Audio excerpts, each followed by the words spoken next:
अ, आज का ये फेसबुक लाइव सेशन आयोजित किया गया है जो ब्यावरा के उपचुनाव होने हैं उसके संबंध में क्या क्या प्रिकॉशंस अपने को रखने हैं उसके संबंध में।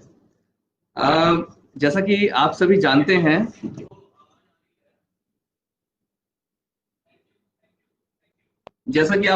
हैं कि ब्यावरा विधानसभा में उपचुनाव घोषित हुए हैं जिसका शेड्यूल इलेक्शन कमीशन द्वारा जारी किया जा चुका है। यदि ब्यावरा उपचुनाव के संबंध में आपके कोई सवाल हो तो आप कमेंट्स में लिखते जाएं। मैं बेसिक जानकारी देने के पश्चात आपके कमेंट्स में जो प्रश्न आएंगे उसका भी जवाब दूंगा। हमें सबसे पहले ये विदित होने की जरूरत है कि ब्यावरा उपचुनाव कोविड के समय पर हो रहे हैं। कोविड जैसा कि आप जानते हैं कि वैश्विक महामारी है और लगातार कोविड के केसेस देश में और जिले में भी बढ़ते जा रहे हैं। इसके लिए इलेक्शन कमीशन ने कोविड के समय इलेक्शन करवाने के लिए कुछ निर्देश जारी किए हैं। उन निर्देशों में मुख्य रूप से निर्देशों का उद्देश्य यह है कि हम किस तरीके से कोविड से बचाव करते हुए निर्वाचन संपन्न करवा सकते हैं। इसमें जो कुछ मुख्य प्रावधान है उसकी जानकारी मैं अभी आपको दे रहा हूं। सबसे पहले मैं आप लोग से सबसे अपील करूंगा, खासकर जो नए मतदाता हैं जो पहली बार मतदाता बन रहे हैं या 18 से 20 साल की उम्र में है, कि अधिक से अधिक संख्या में अपने मत का प्रयोग करें और अपने मताधिकार का प्रयोग करके निर्वाचन को और डेमोक्रेसी को स्ट्रांग करें। आपके यदि आप 18 वर्ष से अधिक के आयु के हो चुके हैं 1 जनवरी की स्थिति में और आपका नाम अभी मतदाता सूची में नहीं जुड़ा है तो अभी भी आपके पास समय है। जो मतदाता सूची फाइनलाइज होती है वो जो है नाम निर्देशन पत्र के आखिरी दिन के पश्चात कोई नाम नहीं जुड़ सकता है अथवा नाम नहीं कट सकता है, तो इसके 10 दिन पहले तक आप आवेदन कर सकते हो। मतलब आपके पास 6 तारीख तक का समय है, 6 अक्टूबर तक का, आज 2 अक्टूबर है, 6 अक्टूबर तक का आपके पास समय है। यदि आप अपना नाम जुड़वाना चाहते हैं, आप नए मतदाता हैं और आपका नाम नहीं जुड़ा हुआ है, तो आप अपने बीएलओ से संपर्क करें। और अगर बीएलओ से आपका संपर्क नहीं हो पा रहा है तो आप जो है आरओ ऑफिस में जाकर भी संपर्क कर सकते हैं। आपके जो आरओ हैं वो आपके अनुविभागीय दंडाधिकारी, जो अनुविभागीय दंडाधिकारी का जो कार्यालय है वो आपके आरओ हैं, तो उनके कार्यालय में भी आप संपर्क कर सकते हैं और वोटर लिस्ट में अपना नाम जुड़वाने के लिए आप आवेदन उसमें दे सकते हैं। एक बार आपका नाम जुड़ जाता है तो आपको जांच के पश्चात आपका नाम जुड़ जाएगा, इलेक्टोरल रोल फाइनल हो जाएगा और आपको एपिक आईडी भी इशू कर दी जाएगी। लेकिन इस निर्वाचन के दौरान हमारे लिए जो महत्वपूर्ण बात है समझने के लिए वो ये है कि किस तरीके से हम कोविड से बचाव करते हुए अपना मत का प्रयोग करेंगे। देखिए, इस बार निर्वाचन आयोग ने जो निर्देश जारी किए हैं उसके अनुसार जो भी व्यक्ति केंद्र पर आता है उसको मास्क लगाना अनिवार्य है। मास्क आप अपने घर से लगा करके निकलें। यदि आपके पास मास्क उपलब्ध नहीं होता है तो फिर हम मतदान केंद्रों पर भी मास्क उपलब्ध कराएंगे जिसका कि आप उपयोग कर सकते हैं। इसके साथ ही साथ आप ग्लव्स का प्रयोग करें, लेकिन ग्लव्स का प्रयोग जो करना है उसको भी सावधानी से करना है, क्योंकि आपका जो बायां हाथ है, बाएं हाथ की उंगली पर आपको इंडेलिबल इंक लगाई जाती है या स्याही लगाई जाती है। तो इसका मतलब है कि भारत निर्वाचन आयोग के निर्देशानुसार आपके बचाव के लिए आपका जो दाहिना हाथ है उस पर आपको ग्लव्स पहनने हैं। इसके अलावा सैनिटाइजेशन की सुविधा भी प्रत्येक मतदान केंद्र पे उपलब्ध रहेगी और प्रत्येक मतदान केंद्र पे हम गोले बनाकर 2-2 गज की दूरी का सोशल डिस्टेंसिंग मेंटेन करने की कोशिश करेंगे, जिसमें हमारे बीएलओज भी उपस्थित रहेंगे, हमारी अन्य वॉलंटियर्स और शासकीय कर्मचारी उपलब्ध रहेंगे जो कि सोशल डिस्टेंसिंग का पालन कर पाएंगे। जो भी व्यक्ति मतदान केंद्र पर मत डालने के लिए, मत प्रयोग करने के लिए आएगा, उसके मतदान केंद्र में प्रवेश करने के पूर्व उसकी थर्मल स्कैनिंग की जाएगी एक टीम के द्वारा। वो थर्मल स्कैनिंग करने वाली टीम ये नोट करेगी कि उस व्यक्ति का टेम्परेचर कितना है।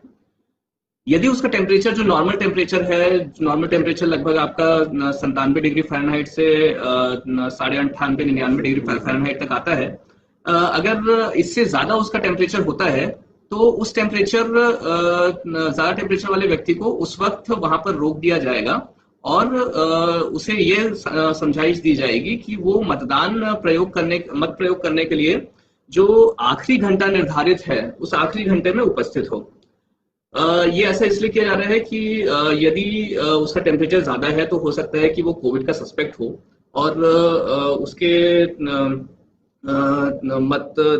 मतदान दल के संपर्क में आने से अथवा ईवीएम के संपर्क में आने से ऐसा हो सकता है कि कोविड फैलने का खतरा रहे।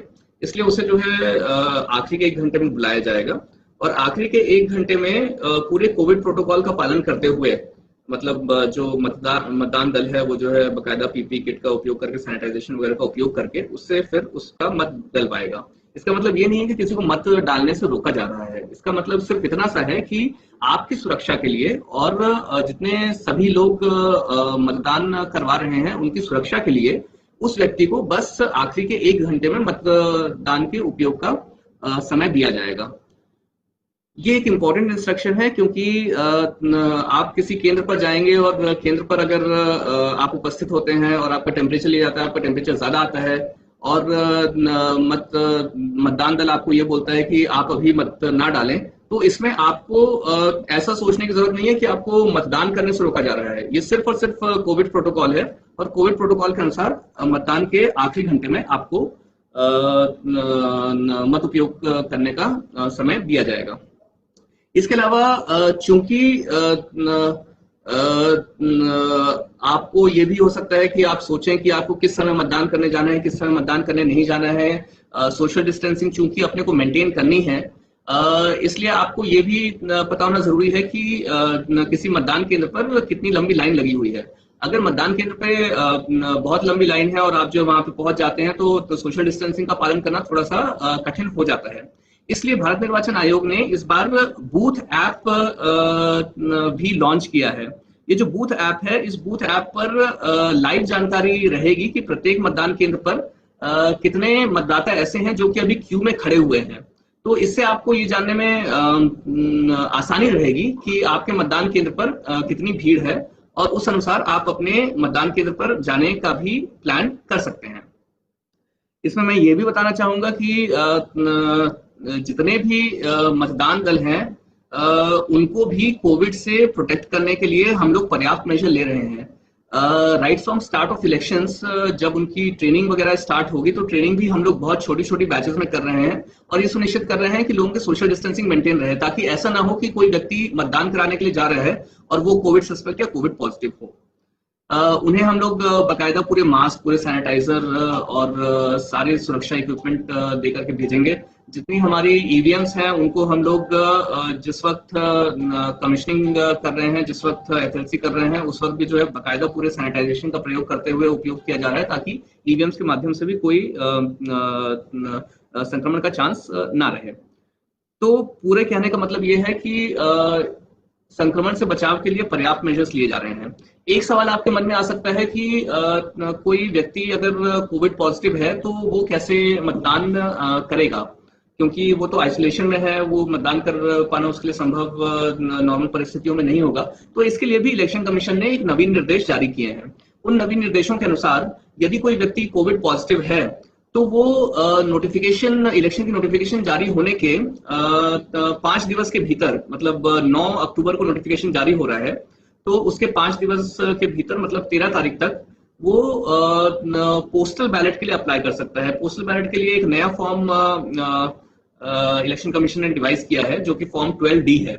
इस 12D फॉर्म में वो व्यक्ति जो कोविड पॉजिटिव है वो अप्लाई कर सकता है कि उसे पोस्टल बैलेट दिया जाए और इसका जो प्रमाणीकरण है वो संबंधित अस्पताल में जहां पे वो भर्ती है वहां के जो डॉक्टर्स हैं वो करेंगे, अथवा अगर वो अस्पताल में न भर्ती होकर होम आइसोलेशन में है तो फिर वहां के जो बीएमओ हैं अथवा सीएमएचओ हैं वो उसका प्रमाणीकरण करेंगे कि ये व्यक्ति कोविड सस्पेक्ट अथवा कोविड पॉजिटिव है। ऐसे व्यक्तियों के लिए पोस्टल बैलेट इशू किया जाएगा और उन्हें पोस्टल बैलेट का उपयोग करने के लिए कहीं तक आना नहीं पड़ेगा, बल्कि एक मतदान दल होगा, जो मतदान दल स्पेशली इस कार्य के लिए क्रिएट किया जाएगा, जो कि इलेक्शन से लगभग 1 से 2 दिवस पूर्व उनके घर पर जाएगा और उनसे पोस्टल बैलेट के माध्यम से बैलेट डलवाएगा और उसको पोस्टल बैलेट की जो प्रक्रिया होती है उसके अनुसार आरओ के पास जमा करवाएगा। तो ये प्रक्रिया कोविड पॉजिटिव पेशेंट्स के लिए वर्तमान में इलेक्शन कमीशन के निर्देश पर अपनाई जा रही है। तो यदि कोई कोविड पॉजिटिव व्यक्ति है तो मैं उससे अनुरोध करूंगा कि नोटिफिकेशन जारी होने के 5 दिवस के भीतर वो फॉर्म 12D में अपना आवेदन आरओ के पास पहुंचा दे, ताकि समुचित जांच अनुसार उसको पोस्टल बैलेट इशू करने की कार्रवाई की जा सके। अब मैं देख रहा हूं कि आप लोगों के काफी कमेंट्स आ रहे हैं, तो मैं कुछ कमेंट्स पढ़ करके उनका जवाब देने का प्रयास करता हूं।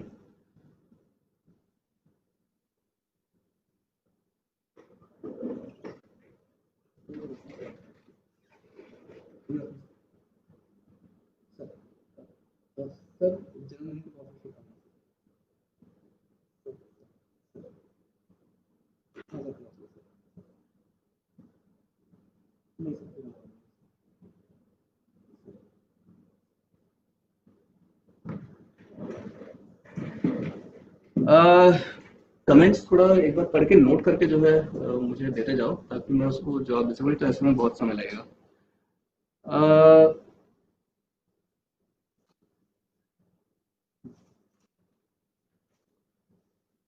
एक सवाल मेरे पास कोविड वैकेंसी के संबंध में आया है। तो ये इलेक्शन से डायरेक्टली रिलेटेड नहीं है, लेकिन जो कोविड वैकेंसी के संबंध में जो कुछ एक पोस्ट बची रह गई थी, उसके उस पर रिक्रूटमेंट का प्रोसेस हम लोग ने स्टार्ट किया था, लेकिन अभी वर्तमान में जो इलेक्शन कमीशन की गाइडलाइन इशू हो जाने के कारण उसको पूर्ण नहीं किया जा सका है, जिसके लिए हम लोग प्रस्ताव वरिष्ठ कार्यालय में भेजेंगे। इसमें बाकी आपके जो सवाल हैं उसका मैं जवाब दूंगा, लेकिन अभी जो है इलेक्शन से संबंधित जो सवाल हैं उसको मैं पहले लूंगा। ठीक है, कोविड वैकेंसी का जवाब मैं दे चुका हूं।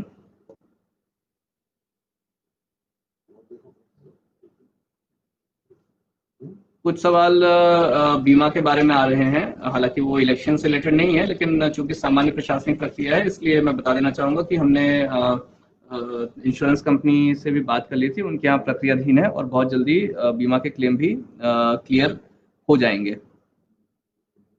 मेरी बात हुई तो उन्होंने कहा था कि 1 सप्ताह के भीतर वो बीमा के क्लेम क्लियर कर देंगे।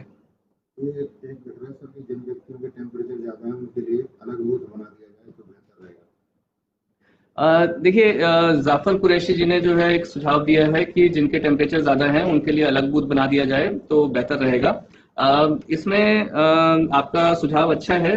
इलेक्शन कमीशन को इससे एक बार अवगत किया जाएगा, लेकिन अब इलेक्शन कमीशन के अभी जो निर्देश हैं वो ये कहते हैं कि जहां पर मतदाता ज्यादा संख्या में हैं वहां पर सहायक बूथ गठित किया जाए, ताकि सोशल डिस्टेंसिंग का पालन हो सके। तो ऐसे हमारे यहाँ 62 मतदान केंद्र थे, जहां पर कि 1000 से ज्यादा मतदाता थे, तो उनको हम लोगों ने डिवाइड कर दिया है और उनके लिए सहायक मतदान केंद्र, सहायक बूथ बना दिए हैं।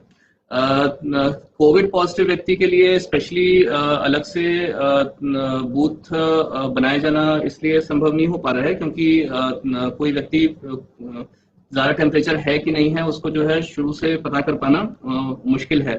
और यदि अलग से उसके लिए बूथ बनाया भी जाता तो इसका मतलब ये है कि मतदान दल को जो उस बूथ का है उसको जो है पूरे समय जो है सुबह 6 बजे से लेके जितना भी मतदान का समय पूरे समय पीपी किट पहन के रहना पड़ता। गर्मी की भी संभावना है और डिहाइड्रेशन की भी संभावना है, तो इसलिए वो संभव नहीं हो पाया। इसलिए इलेक्शन कमीशन ने एक अलग से 1 घंटे जो आखिरी के हैं उसमें उनका मतदान कराने के निर्देश दिए हैं। एक सवाल आया है कि क्या आचार संहिता पूरे जिले में लागू रहेगी। तो दीपक पलाश जी ने सवाल पूछा है। तो पलाश जी, मैं बताना चाहूंगा कि पूरे जिले में आचार संहिता लागू है। इलेक्शन कमीशन के निर्देश हैं कि जिन जिलों में नगर निगम के क्षेत्र नहीं है उन जिलों में पूरे जिले में आचार संहिता लागू रहेगी। तो राजगढ़ जिले में नगर निगम का क्षेत्र नहीं है, इसलिए पूरे के पूरे राजगढ़ जिले में आचार संहिता, इलेक्शन अनाउंस हो गया था 29 तारीख को करीब दोपहर को 2 बजे के आसपास। तो 29 तारीख से लगातार आचार संहिता यहाँ पे लागू है और ये तब तक लागू रहेगी जब तक कि इलेक्शन का प्रोसेस कंप्लीट ना हो जाए, काउंटिंग होकर के जब तक कि अभ्यर्थी को, विधिमान्य अभ्यर्थी को उसका इलेक्शन सर्टिफिकेट इशू ना कर दिया जाए, तब तक ये लागू रहेगी।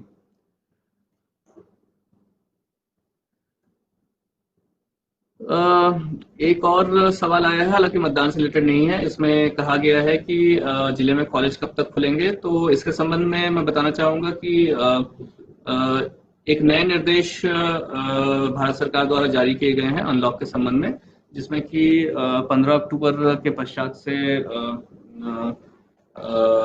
राज्य सरकारें निर्णय ले सकती हैं। तो शासन स्तर से इसका निर्णय होगा कि 15 अक्टूबर के पश्चात से इसमें कॉलेजों के संबंध में क्या कार्रवाई की जानी है।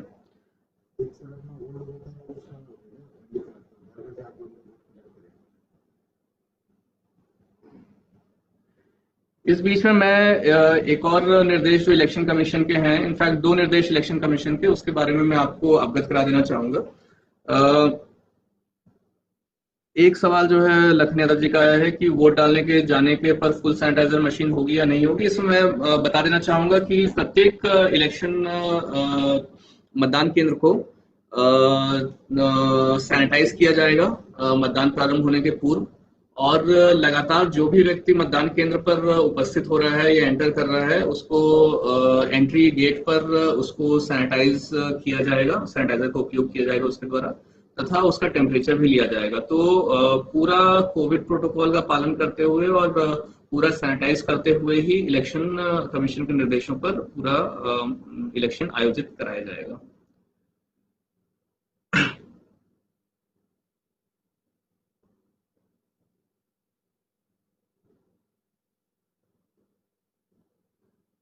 एक 2 निर्देश और हैं, जिन 2 निर्देशों के बारे में मैं और अवगत कराना चाहूंगा। इसमें कि इलेक्शन कमीशन ने पोस्टल बैलेट के लिए 2 और कैटेगरीज इस बार ऐड की हैं, जिसमें कि 3 कैटेगरीज ऐड की हैं, जिसमें से एक के बारे में मैं आपको बता चुका हूँ, कोविड सस्पेक्ट या कोविड पॉजिटिव पेशेंट, और दूसरा है जो 80 साल से अधिक के मतदाता हैं, 80 साल से अधिक जिनका मतदाता सूची में 80 साल से अधिक दर्ज है, प्लस ऐसे मतदाता जो कि हैंडीकैप्ड हैं, दिव्यांग मतदाता हैं, उनके लिए भी पोस्टल बैलेट की सुविधा आरंभ की गई है। लेकिन इसमें एक बार मैं चाहूंगा कि ये एज्यूम ना करें कि आपको पोस्टल बैलेट की, अगर आप इस कैटेगरी में फॉल करते हैं, ये एज्यूम ना करें कि आपको पोस्टल बैलेट की पात्रता ही है।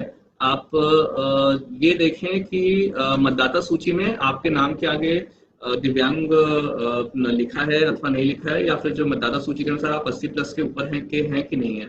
तो मतदाता सूची में जो लिखा होगा उसी को मान्य किया जाएगा। और इसमें भी आपको स्वयं एप्लीकेशन देना होगा फॉर्म 12D में पोस्टल बैलेट के लिए। आप एप्लीकेशन देंगे, यदि आप पात्र पाए जाएंगे 13 तारीख तक आप एप्लीकेशन दे सकते हैं। तो अगर आप पात्र पाए जाएंगे तो आपको पोस्टल बैलेट की सुविधा उपलब्ध कराई जाएगी, और अन्यथा की स्थिति में आपको मतदान केंद्र पर जाकर अपने मताधिकार का प्रयोग करना होगा।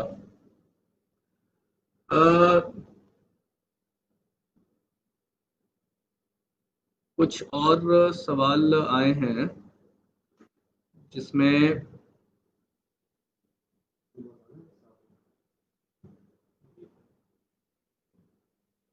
बीमा के संबंध में बार बार सवाल आ रहे हैं। इसके बारे में मैं पुनः रिपीट करना चाहूंगा कि बीमा कंपनी से बात हो चुकी है, और ये सामान्य प्रक्रिया है। सामान्य प्रक्रिया के अनुसार पूर्व से ही जो है ये कार्य प्रचलित था, तो वो लोग अपने प्रावधान अनुसार शीघ्र ही इसमें कार्रवाई करेंगे।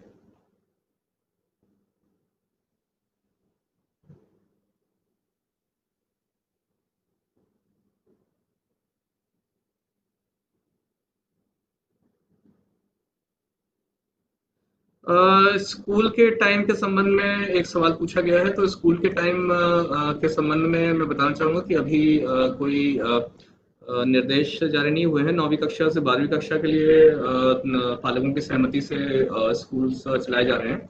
बाकी शेष मिडिल स्कूल्स और प्राइमरी स्कूल से संबंध में निर्देश अभी प्राप्त नहीं हुए हैं। एक और निर्देश जो भी मुझसे जुड़े हुए हैं उसको मैं बताना चाहूंगा कि इलेक्शन कमीशन द्वारा इस बार ये भी निर्देश दिया गया है कि यदि बैटरी कम होने के कारण मतदान बाधित होता है, तो बैटरी को भी जो है स्थल पर मतदान केंद्र पर बदला जा सकेगा। तो इससे मतदान प्रक्रिया ज्यादा तेजी से और ज्यादा सुचारू रूप से चल सकेगी।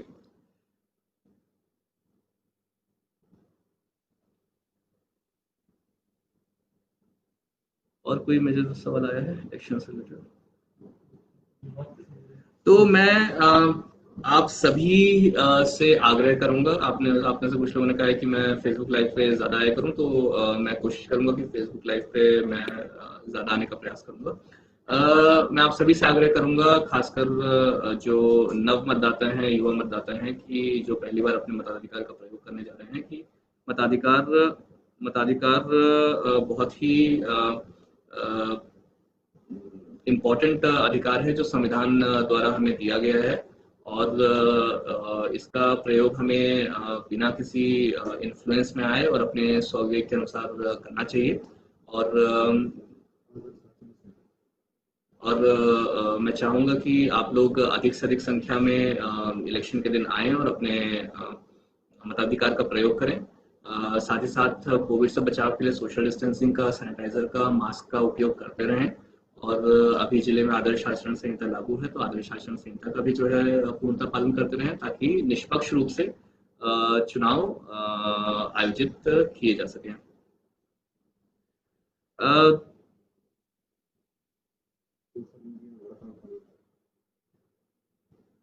इसके साथ ही साथ ये भी देखें कि सोशल मीडिया का उपयोग आजकल काफ़ी ज़्यादा हो गया है, तो सोशल मीडिया पर भी मॉडल कोड ऑफ कंडक्ट लागू है। तो मॉडल कोड ऑफ कंडक्ट में सोशल मीडिया पे कोई ऐसे पोस्ट ना करें जो कि किसी राजनीतिक व्यक्ति विशेष के बारे में हो सकते हैं, या सांप्रदायिक तरीके के हो सकते हैं। तो मॉडल कोड ऑफ कंडक्ट का पालन करना हम सबकी जिम्मेदारी है, खासकर सोशल मीडिया पर कुछ भी ऐसा लिखने से बचें जो कि मॉडल कोड के अंतर्गत मॉडल कोड का उल्लंघन हो सकता है। कुछ योजनाओं के बारे में काफी सवाल आ रहे हैं, तो मैंने खासकर बीमा के बारे में तो पहले बता ही दिया है। बाकी जो योजनाएं हैं उसके संबंध में मैं एक बार आदर्श आचरण संहिता हो जाएगी तो उसके बाद जब मैं फेसबुक लाइव पर आऊंगा तो उसके बारे में मैं उस वक्त बता पाऊंगा। अभी भी चूंकि आदर्श आचरण संहिता लागू है तो इसके बारे में बता पाना संभव नहीं होगा।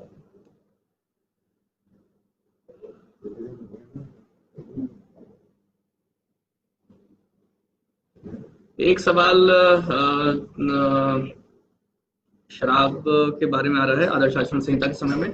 तो बिरमपुरी गोस्वामी जी ने सवाल पूछा है, तो मैं उनको बताना चाहूंगा कि आज की स्थिति में जब से आदर्श आचरण संहिता लागू हुई है तो हम लोगों ने पुलिस के माध्यम से, आबकारी विभाग के माध्यम से ये प्रयास किया है कि जहां पर भी अवैध शराब हो उस पर कार्रवाई की जाए, जिसके संदर्भ में एक बड़ी कार्रवाई कुछ दिनों पहले संपादित की गई थी और पूरी इलेक्शन के दौरान ऐसी कार्रवाइयां चलती रहेंगी। कल हमारी बॉर्डर मीटिंग झालावाड़ में वहाँ के कलेक्टर साहब और एसपी साहब के साथ भी हुई थी और उनसे भी हम लोगों ने इसमें सहयोग मांगा था कि पूरे इलेक्शन के दौरान अवैध शराब के आवागमन पर इफेक्टिव कार्रवाई दोनों जिले मिलकर के करें। तो इस पर लगातार कार्रवाई जारी है।